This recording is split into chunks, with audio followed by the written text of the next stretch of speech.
This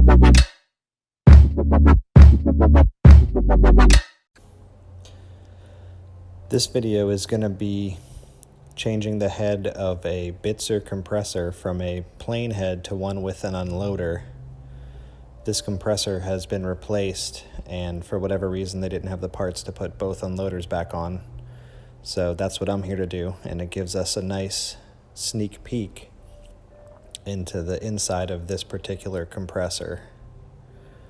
This is a motor room with a 449 rack that chills CO2, but we're only going to be working on the 449 rack on compressor 1, which is supposed to have 2 unloaders on it.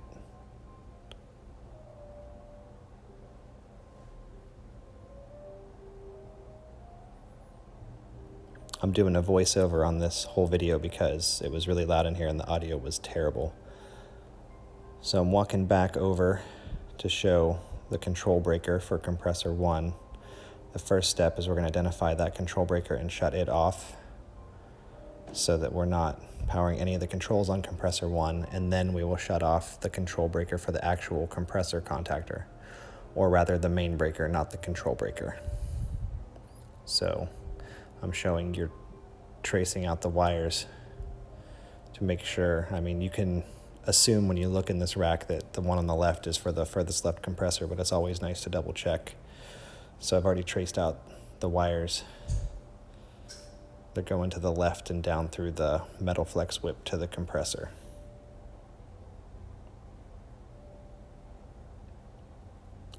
Now on the left, it already has an unloader on that head, and the right head is what we're here for. That's the main breaker for the rack. It's a 450 amp main. And I shut off that one for the compressor.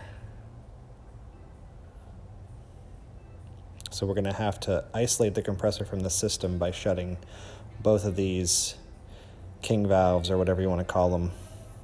When you start closing that valve, the test port will give access to the system, and when you close it all the way, it will give just access to the compressor. So the easiest thing to do is to put a core remover tool on it so that you can control the flow once you have it shut off to the system. Also, there's an oil regulator on the side of the compressor, and that valve needs to be shut off as well.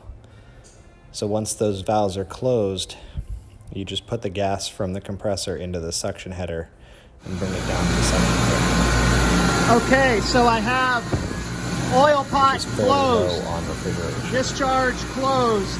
So there I have the suction closed, gauge on, and I transferred all of my gas. In this clip I had already from the compressor back to the suction line. Right, so this is one of the easier points to get to, here or here, anywhere, it doesn't really matter. And I can drop that compressor down to rack pressure to where there's de minimis left in it. So now, nothing in the compressor. We're gonna get the head taken off. So of course I have a pressure gauge on there. All right, so now we're looking at the head we're gonna take off, and I have already loosened all these bolts, but not taken them all the way out, just in case there's any residual pressure. And I smacked the head to dislodge it, and it's hard to see on the video, but I can wobble it and see the gap open up, so I know there's absolutely no pressure in there. So you don't wanna start taking that head off and for some reason there's pressure trapped, and you get all the screws out or the bolts out and then have it fly off. So here's a view with the head off the compressor but the valve plate still on. That's the suction hole right there, and those are the suction reed valves that I'm pushing on, those 4 smaller valves. And then the valves you can see on this side are the discharge valves, and that hole is the discharge outlet. So here's the head off of there, showing the reverse side of all of what I was just talking about. And here's the new head in the box that has the spot for the unloader. So if we flip it over, you can see the unloader itself. That plunger comes down and blocks off the suction to stop the flow of suction gas into the compressor. Now I'm gonna push on it from the back side here and show what it does. when it's active, it's going to push down and close off the suction gas, and it's using the manifold pressure on the high side to do that.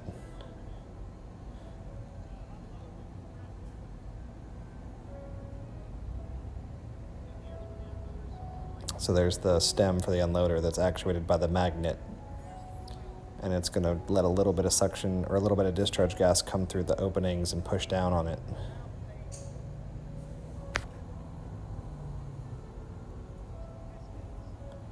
And there's the view of the pistons underneath the head, and the locating pins popped out, and I had to go dig for them. But here's the valve plate off of the compressor, showing the bottom, the suction valves on the bottom there, and the discharge valves on the top.